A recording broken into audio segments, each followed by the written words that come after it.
Goodman Brown stands at the edge of a dark, foreboding forest, bidding farewell to his wife Faith.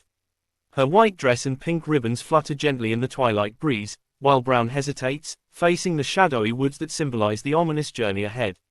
In the twilight of a serene evening, a young man named Goodman Brown embarks on a mysterious journey that will shake the very foundation of his faith and his view of the world.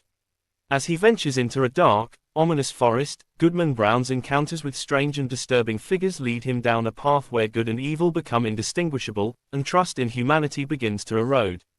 This haunting tale explores the conflict between personal faith and the hidden darkness of human nature. Will Goodman Brown emerge from the forest unscathed, or will the night's events leave an indelible mark on his soul?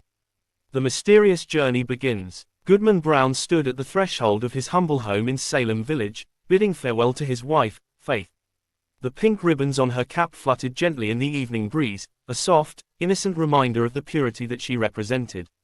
Yet, on this particular night, Brown felt a heaviness in his heart, as though the journey he was about to undertake would alter his life forever. "Dearest Faith," said Goodman Brown, "I must leave, but rest assured, this will be a short errand, and I shall return by morning light." Faith looked up at him with eyes full of concern. "Prithee, Goodman Brown, stay with me tonight. I have dreamed a dream, and something tells me this night is full of danger." Despite her plea, Goodman Brown gently loosened her hold on his arm. "Say thy prayers, dear Faith, and go to bed early. All will be well when I return." With that, he turned away and set out on the path that led into the forest. The darkness ahead seemed to close in on him, but Goodman Brown was resolute. He had an appointment in the forest, a mysterious one that he knew he could not avoid. With every step, the shadows grew thicker, and soon, the town behind him faded into the distance, leaving only the silence of the woods. As he ventured deeper, the oppressive atmosphere weighed heavily on his mind. He questioned whether he was doing the right thing, leaving behind the warmth and safety of his home and wife. His thoughts were interrupted by the sudden appearance of a figure on the path before him. Goodman Brown encounters a strange man in the forest, who carries a serpent-like staff and hints at dark secrets ahead. The encounter. The man who appeared seemed ordinary at first, dressed in a plain traveler's cloak, with a staff in hand. But upon closer inspection, Goodman Brown noticed something unsettling about the staff. It resembled a serpent, almost as if it were alive, coiling and twisting of its own volition. The man smiled at Goodman Brown as though they were old acquaintances. "You are late, Goodman Brown," the stranger said in a voice that was both familiar and eerie. "I have been delayed," replied Brown, his voice faltering as he eyed the serpent-like staff with unease. "But I am here now." The stranger nodded and gestured for him to follow. They walked side by side along the winding path, their footsteps muffled by the thick underbrush. As they moved deeper into the forest, the stranger spoke of the townspeople, those Goodman Brown knew well, and hinted at dark secrets that lay hidden beneath the pious exteriors. "Do you know of Goody Cloyes?" the stranger asked with a sly grin. "Why, yes," Brown replied, "she taught me my catechism as a child. She is a pious and godly woman." The stranger chuckled darkly. "Oh, pious indeed, but tonight, you may see her in a different light." As if on cue, Goodman Brown heard a rustling in the trees ahead. There, emerging from the shadows, was none other than Goody Cloyes herself. To Brown's shock, she greeted the stranger warmly, addressing him as though they were familiar companions. Her words sent a chill down Brown's spine. "Ah, my good friend," Goody Cloyes said, "I had nearly forgotten our meeting tonight." She took hold of the serpent-like staff for a moment, and the serpent seemed to writhe in her hands. Then, as quickly as she had appeared, she vanished into the night, leaving Goodman Brown shaken and confused. The stranger turned to him with a knowing look. "You see, Goodman Brown," the man said, "the people of your town are not as virtuous as they seem. Shall we continue?" Brown hesitated, his mind reeling from the revelation. He thought of Faith, waiting for him at home, her pink ribbons a symbol of innocence and purity. Could it be that even she was touched by the same darkness that seemed to consume everyone around him? Despite his misgivings, he followed the stranger deeper into the forest, driven by a dark curiosity.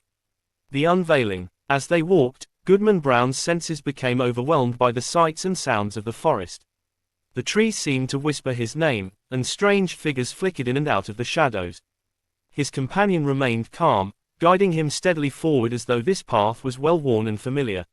Suddenly, they came upon a clearing where a large fire burned brightly in the center.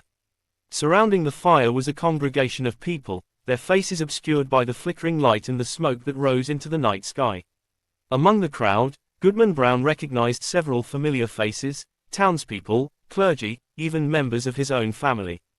They were all gathered here, in this unholy place, participating in some dark ritual. At the center of the gathering, standing on a makeshift altar, was a figure clad in black robes. His voice boomed over the assembly as he called forth the participants, beckoning them to join the ceremony. To Brown's horror, he saw Faith standing among the crowd, her pink ribbons barely visible in the dim light. "No," Goodman Brown cried out, his voice cracking with despair.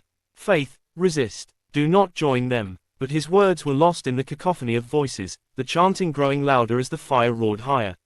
He watched in helpless agony as Faith stepped forward, her hand extended toward the figure in black. The darkness seemed to close in around him, suffocating his spirit. In a tense moment, Goody Cloyes is revealed as an ally of dark forces, leaving Goodman Brown in disbelief. The revelation. Just as the ritual reached its climax, a sudden gust of wind extinguished the fire, plunging the forest into complete darkness. Goodman Brown felt himself falling, spiraling into an abyss of fear and confusion. When he finally opened his eyes, he found himself alone in the woods. The fire was gone, the congregation vanished, and the oppressive silence of the forest had returned. For a moment, he wondered if it had all been a dream, a terrible, twisted nightmare born of his darkest fears. But as he stood there, the memory of Faith's presence in the ritual haunted him.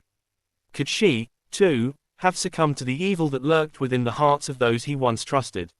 Shaken and distraught, Goodman Brown made his way back to Salem Village. The familiar sights of home offered little comfort as he passed the church, the homes of his neighbors, and the marketplace. Everything seemed the same, yet nothing felt familiar anymore. His heart was heavy with doubt, his faith shattered. When he reached his home, Faith greeted him with the same bright smile, her pink ribbons still fluttering in her hair. But Goodman Brown could not bring himself to look at her the same way. The woman he had once seen as pure and innocent now seemed tainted by the darkness he had witnessed in the forest. The aftermath. From that day forward, Goodman Brown was forever changed. He walked through the village with a permanent scowl, distrustful of everyone he met. The minister, the deacon, his neighbors, all were now suspect in his eyes. Even Faith, his once beloved wife, seemed distant, a symbol of the corrupted world that surrounded him. Goodman Brown became a man consumed by paranoia and despair. He no longer attended church with the same fervor, and the sound of hymns and prayers now filled him with bitterness rather than solace. He had seen the hidden face of evil, and he could never unsee it. Years passed, and Goodman Brown lived out his days in quiet misery, haunted by the memory of that fateful night in the forest. He grew old, bitter, and lonely, estranged from the world and from Faith. His heart, once full of hope and love, was now hollow and cold.